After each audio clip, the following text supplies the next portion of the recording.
My husband is, or was, a complete goofball. He had a great personality, kind of odd, but he was like, the best way to describe it, kind of like a puppy. The more excited he got, the more louder he got, more rambunctious he got, more or less. Everybody loved him. But he had a very dark side that a lot of people did not know about, even things I didn't know about, and we were married. And those things came out later on after everything had happened. Well, when I first met her was through a couple friends, and we'd always have arguments every day, just lighthearted arguments. And she was always this loving, just fun person to be around. You could always easily conversate with her, talk to her about anything. She was part of the volleyball team, I remember that. And then when I entered my sophomore year, just coming right out of summer, no one remembers knows what happened, but she decided to take her life that day. I was asleep when it occurred, and when I heard the gunshot go off, at that time I didn't know what it was. To be honest, I thought a photo frame fell off the wall, and I remember feeling wetness, but I was asleep, so I did not know what had just occurred. And again, I thought something had fallen off the wall, and I remember reaching over and didn't know, and jumping out of bed to turn on the lights, and it was then that I seen what was really the situation. A lot of that night, even though I was present for it, a lot of it my mind has blocked out, so I remember bits and pieces.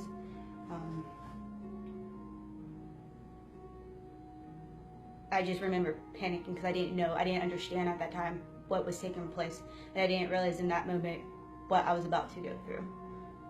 What was it like when you found out that she took her life? I was shocked, to be honest, thinking how this person who almost had a smile every day on her face, who was just so warm and loving, could just end it. And how old were you when this happened? About 15, 16. And so how old was she approximately? About the same age? Yeah, she was in the grade under, I think. I mean, if you can just kind of walk me through, like, what did you go through then that night? Shock, hysterical. I remember a lot of screaming, but the screaming was me. I remember trying to check and see like how bad it was. I remember literally running out of my apartment, screaming and running across the hall and banging on a door. Apparently I set my alarm off that was in my apartment. I called 911. I called my NCO and my mother. Had no idea I even talked to any of those people. But once I left my apartment, I never went back into it until weeks later. And I mean, it's hard to describe unless you're there in that moment. I just remember being scared. I didn't know what was going on, even though I knew. I mean, how did it make you feel to know that someone that you knew and that you encountered every day and that seemed otherwise happy? I mean, how did this make you feel? Like, Just a lot was on my mind, like, what, just why did she do this? What could I have done if I've known the signs before, or if just someone knew, someone she could talk to? Yeah, that would have probably been a lot better. But all I can think is, why couldn't I help, or why did she just do that instead of find some way to help? So when did the reality really sink in? Probably not until I buried him. And so my husband took his life on May 10th, 2013. And it wasn't until Memorial Day weekend that we laid him to rest. So I had gone to 3 viewings, 2 funeral services, a few military services as well, aside that, and a burial, all leading up to his burial. And it wasn't until I had to walk away with his flag that is something. What were you feeling at that moment? I mean, when... A lot of guilt. I felt like maybe I'd done something. Why didn't I see it coming? I should have. I knew he had a few issues, but never to the extent that he would take his own life for. So I felt like I failed as a wife, as his best friend. Like, I thought I should have known these things. The guilt lasted a long time. And even there's still today, and we're 3 years down the road, and there's still times I'm like, what did I do wrong? And yeah, I'm told over and over it's not my fault. I didn't make this decision. And I know that, but it's just something that lingers. How has this changed you? Like, how has this experience changed who you are as a person? I am not who I was 3 years ago. I am a completely different person. I'm a completely different daughter, a friend. I'm completely different in my relationships.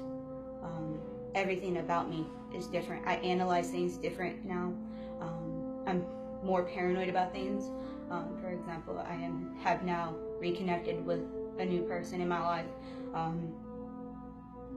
And there are things like if we get into a disagreement, I can't let him just leave the house or go to sleep because I'm terrified that that's our last moment and I can't take anything back if something's said that's wrong. I don't say things out of anger like I used to.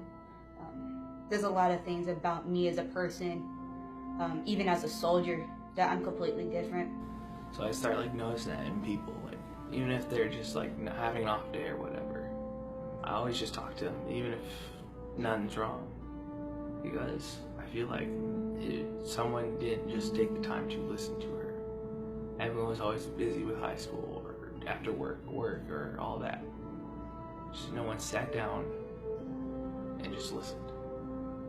No one just listened to what was going on with her, just like what her problems were. I think if people just did that, she might still be here. What would you tell someone that was thinking about suicide? They just need to latch on to someone, find a rock. It can be a complete stranger. It could be an activity, something that makes the day worth living. I know in that moment, because I've felt what it feels like to be in that moment where you think, this is it, I'm done, I'm not going to try no more, because the pain overpowers everything and you just feel like you cannot move on. That's when you need to reach out to someone. And that's when you need to get the help. What I would tell them is, one thing, it sounds repetitive, but that suicide is that long-term fix for a short-term problem. That you can always find help with somebody. Somebody somewhere is going to listen to you. Whether it's your parents, just friends you just hang around with every day. I know if I just sat there and just listened to her once, she would probably be here, but...